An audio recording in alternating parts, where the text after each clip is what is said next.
Ay ako nga ho ay tinatamad pumunta ng bayan para bumili ng pang-ulam. Ay di ang naisipan ko nga ho ay magnakaw ng malunggay din sa aming kapitbahay. Ay di ang ginawa ko nga ho ay dinamihan ko ng kuha mga isang pasaan para abot na ang isang linggong pang-ulam. Pero kung tila ho ang aking lulutuin, tayo muna at aking himayin.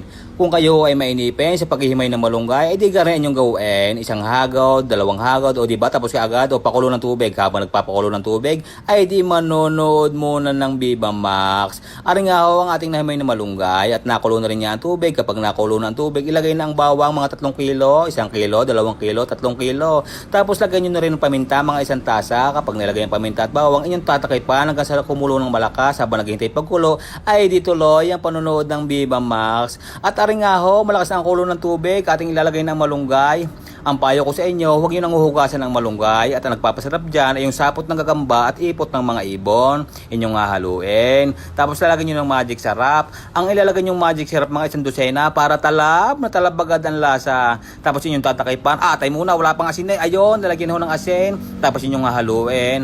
Inyong tatakaypan hanggang sa maluto. At rin nga ho, luto na ang aking pang-ulam, malunggay with hawot. O huwag nang papakailaman ang aking hawot. Ganyan ang gusto ko luto sa hawot, toasted. Thank you.